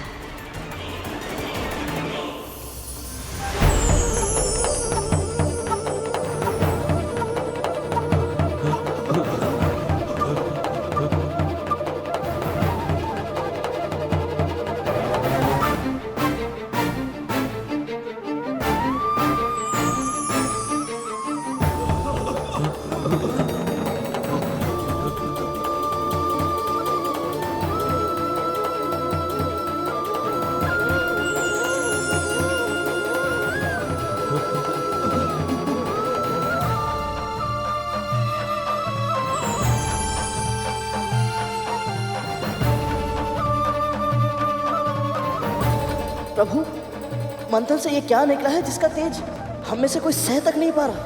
कौस्तुभ मणि है ये।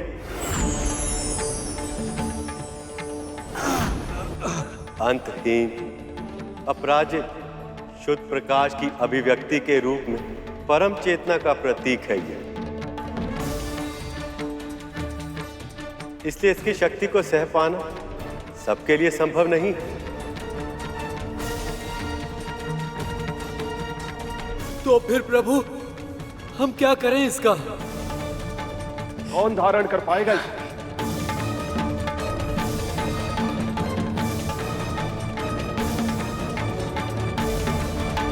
हम सब इस विशाल समुद्र को मथ के इसमें भीषण असंतुलन उत्पन्न कर रहे हैं। कितनी असुविधा पहुंचा रहे हैं हम इसे। मेरा सुझाव ये है कि हम इस मणि को समुद्र देव को उपहार में दे दें। अब तक ये मणि समुद्र के तल में विराजमान, किंतु अब समुद्र देव इसे पूरे अधिकार से ग्रहण कर पाएगा। उचित सुझाव है। उचित सुझाव है। हे समुद्र देव, मैं नारद प्रभु विष्णु सभी देवताओं और दानवों के प्रतिनिधि के रूप में आपसे आह्वान करता हूँ, कृपया आप दर्शन दें। प्रकट हो समुद्र देव। प्रकट हो समुद्र देव, प्रकट हो, प्रकट हो समुद्र देव, प्रकट हो, प्रकट हो समुद्र देव, प्रकट हो।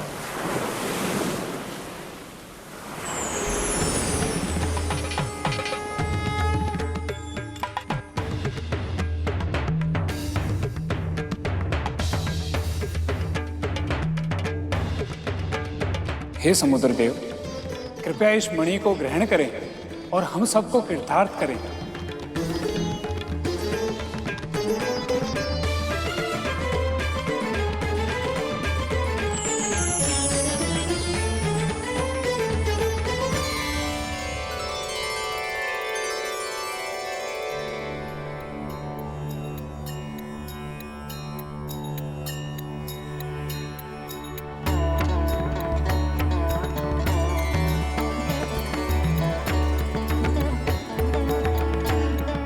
प्रभु विष्णु और आप सभी ने मेरा स्मरण किया, मुझे इस योग्य समझा, इसके लिए आप सभी का बहुत बहुत धन्यवाद।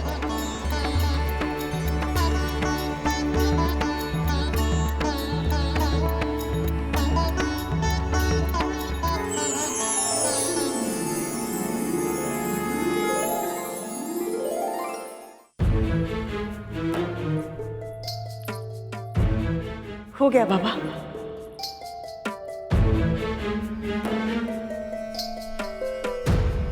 आनंद आ गया।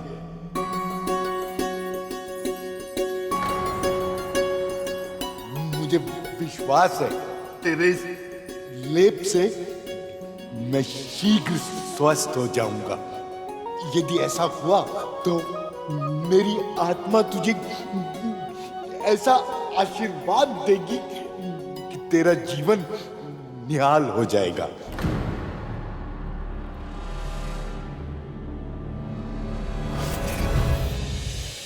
हम बाबा के साथ कितना अनुचित व्यवहार कर रहे हैं। उन्हें तो ज्ञात ही नहीं है कि लेप कद्रू दीदी ने नहीं, मैंने लगाया है। ये कैसे संभव है धूमल? गुरु दत्तात्रेय को सत्य पता नहीं लगा? या फिर वो भी कहीं माँ की चाल के उत्तर में कोई खेल खेल रहे हैं। यदि ऐसा हुआ तो माँ बहुत बड़ी समस्या में फंसने वाली है। तक तू आनंद आ गया। समय आने पर तुम्हें अपने कर्मों का फल दूंगा कद्रू। बस देखना ये है कि मेरा आशीर्वाद पाने के लिए तुम कितनी सीमाएं लांघ सकती हो।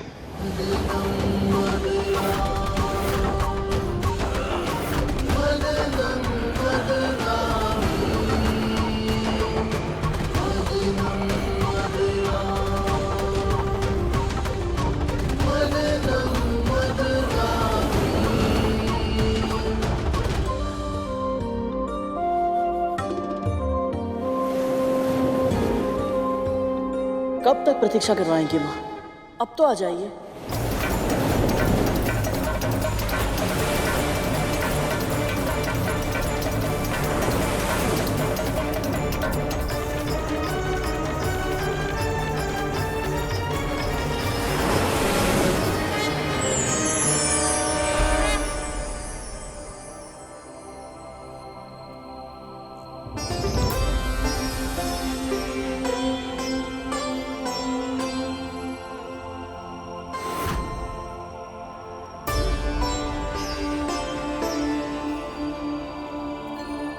कल्प वृक्ष? वाह गुरु, वृक्षराज को पहचान लिया तुमने? श्रेय मेरा नहीं है भैया, श्रेय माँ का है। माँ ने मुझे 7 लोगों के बारे में बताते समय इनके बारे में भी बताया था। परंतु सत्य तो ये है कि जितना मैंने सोचा था उससे कहीं अधिक सुंदर है ये। क्या बताया था तुम्हारी माँ ने? प्रभु यही कि मन में कोई भी इच्छा क्यों ना हो, यदि इनसे मांगते हैं तो वो इच्छा अवश्य पूर्ण होती है। सत्य ही कहा था उन्होंने। पर कल्प वृक्ष की महिमा केवल इच्छाएं पूरी करने तक सीमित नहीं है गरुड़। इसका महत्व तो इससे भी कहीं अधिक है। इस वृक्ष को तुम सबको देना संभव नहीं है वज्रांग। इस वृक्ष की हम देवताओं ने वर्षों तक सेवा की है।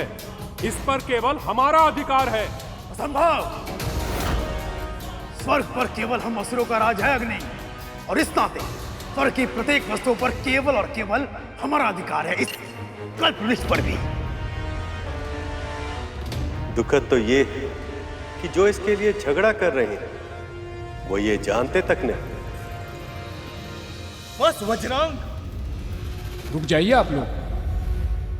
जो सबकी इच्छाएं पूरी करते हैं उनके लिए झगड़ने से पहले आप दोनों पक्ष कल्पवृक्ष से तो पूछ लीजिए कि वो कहाँ रहना चाहते हैं।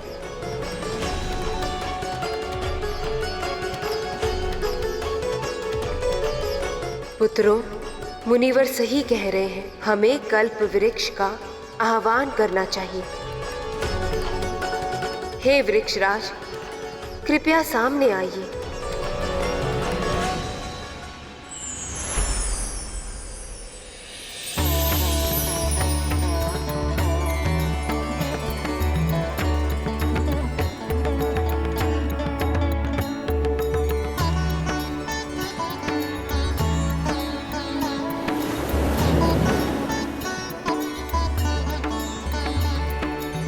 दोनों पक्ष एक एक करके अपनी इच्छा प्रकट कीजिए।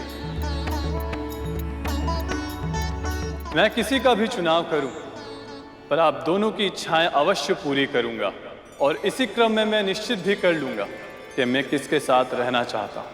वज्रांग, राहु, क्या सुझाव है तुम सबका? अग्नि, वायु, क्या मांगना चाहिए मुझे?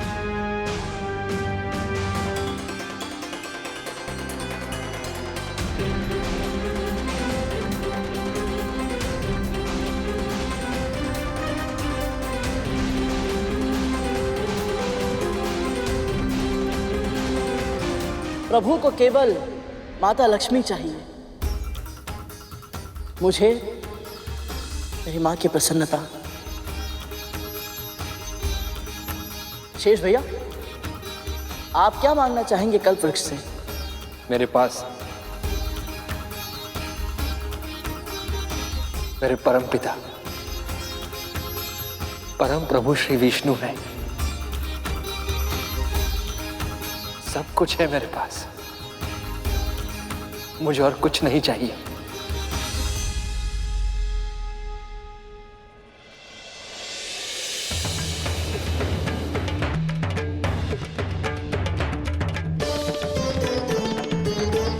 बोलिए असुरराज, क्या इच्छा है आपकी? विशाल, विराट, अंतहीन सेना, इतनी अधिक जितनी इस पूरे संसार में और किसी के पास ना हो। तथास्तु।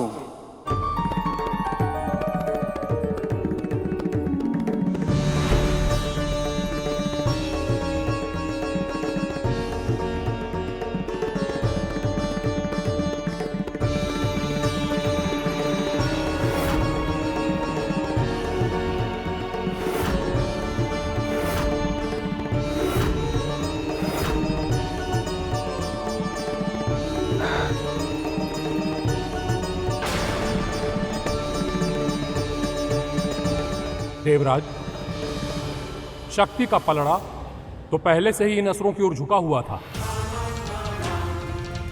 अब यदि ये अमृत संजीवनी विद्या की काट भी बन जाए तो इतनी विशाल सेना को पा लेने के बाद इन असुरों को हराना असंभव होगा।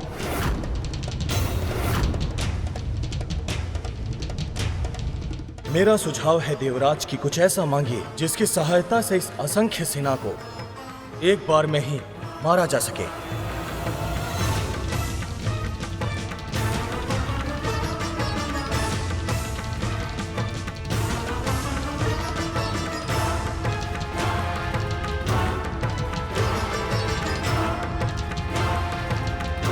बोलिए देवराज, क्या निर्णय किया आपने? असुर तो अब पहले से भी अधिक शक्तिशाली हो गए। देवराज ऐसा क्या मांगेंगे जो इन्हें असुरों से भी अधिक शक्तिशाली बना सके? हे वृक्षराज, मुझे कुछ लेना नहीं, मुझे कुछ देना है आपको।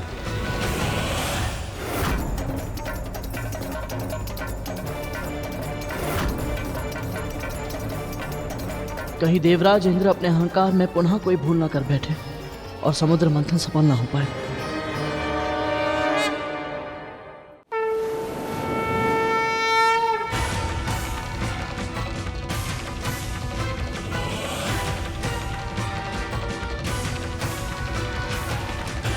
मेरी इच्छा ये है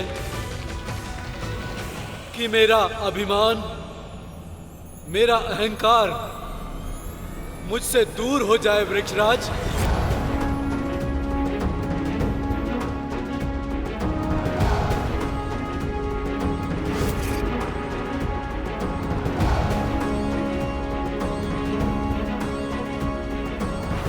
तथास्तु।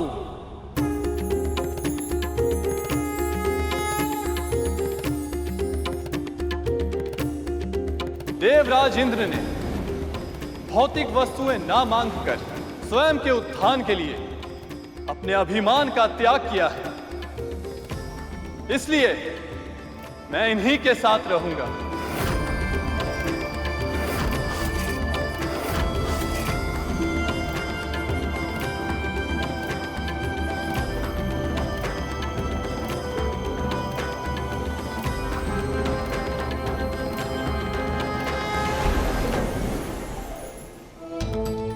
एक बार फिर से ये देवता जीत गए, लेकिन अगली बार मैं ऐसा नहीं होने दूंगी।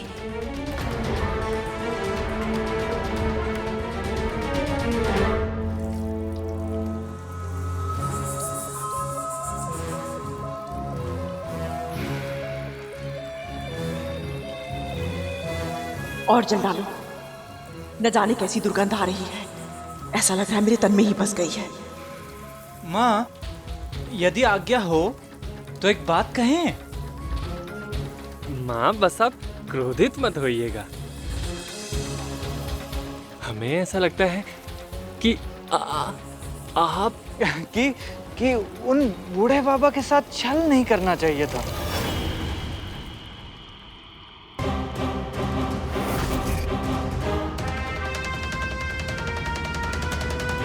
अब तुम दोनों मुझे बताओगे कि मुझे क्या करना चाहिए और क्या नहीं।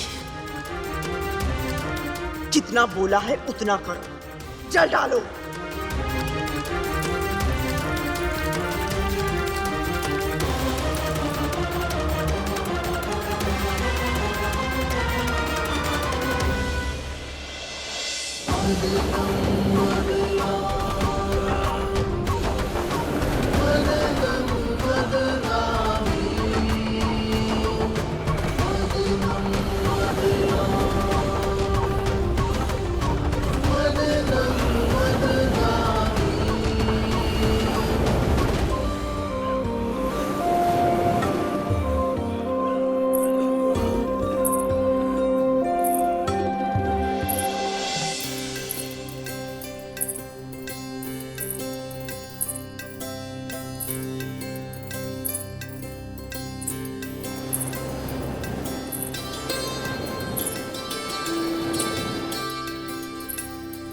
ये अद्भुत सुगंध और पायल की ध्वनि, ये माँ के अतिरिक्त और कौन हो सकती है?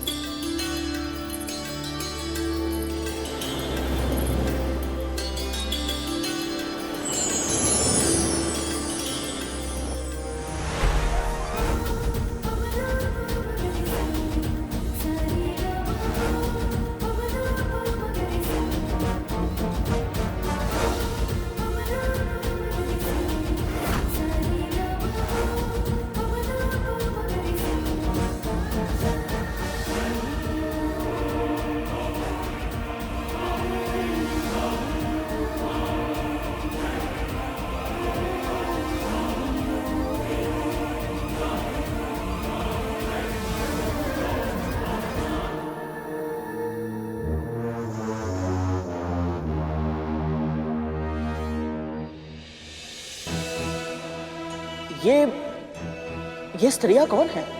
रंभा।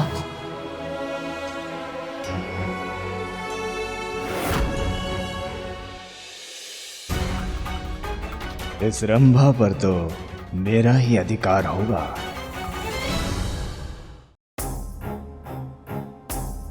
सुंदरी, तुम्हारा आकर्षण तो अधिक है सुंदरी।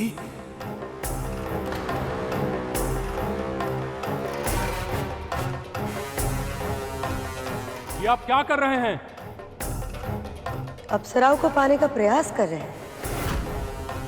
तुम्हारी बारी भी आएगी। इतने उतावले क्यों हो रहे हो? तिथि माँ। पुत्र,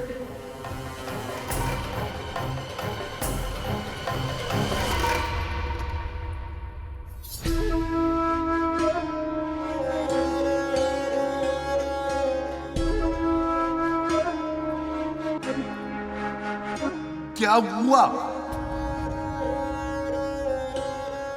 चिंतित क्यों है? जो कष्ट मुझे हुआ था वही कष्ट अब महारानी को भी हो रहा है बाबा। तुझे तो प्रसन्न होना चाहिए। नहीं बाबा, मैं तो सदैव यही प्रार्थना करती हूँ कि मेरी मति इतनी भ्रष्ट कभी ना हो कि किसी और को कष्ट में देखकर मुझे प्रसन्नता मिले। इतनी पीड़ा सहने के बाद भी इसके मन में कोई कड़वाहट नहीं है। कितना निर्मल मन है इसका, कितना शुद्ध। समय चाहता है कि अब परिवर्तन का शंख बज उठे। कल बहुत से प्राणियों की आशाओं पर हिमपात होगा, पर कुछ के जीवन के मरुस्थल में प्रसन्नता के फूल भी खिलेंगे। कल मुझसे भोर में मिलने आना विंता। कल कुछ ऐसा होगा जिसकी तूने कल्पना तक नहीं की होगी।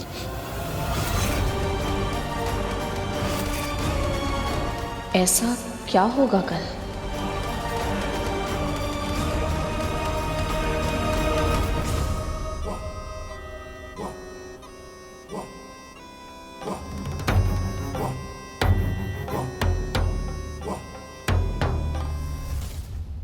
आहा, उत्तम, अति उत्तम।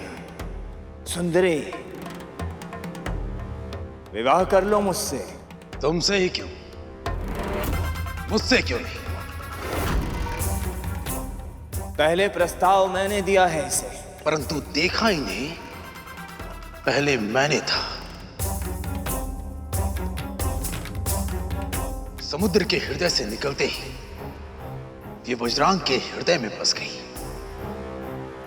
प्रभु, स्त्रियों का तो सम्मान करना चाहिए। ये सब तो कितना अनुचित व्यवहार कर रहे हैं इन सबके साथ। ये अप्सराएं मन के भीतर छुपी कामना की प्रतीक हैं गरुड़। इसलिए जब तक उस कामना पर नियंत्रण नहीं होता तब तक ना तो ये विवाद सुलझेगा और ना ही देवी लक्ष्मी प्रकट होगी। विवाह तो केवल मेरा होगा। राहु, बड़ा मैं हूं, विवाह मैं ही करूंगा।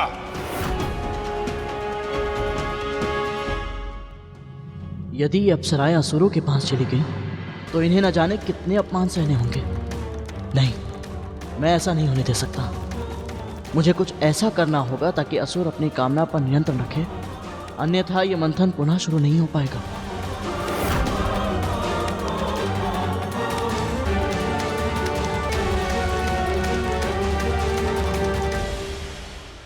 पक्षीराज गरुड़ के साहस भरे कारनामे देखने के लिए चैनल को सब्सक्राइब करें और साथ ही बेल आइकॉन दबाना न भूलें।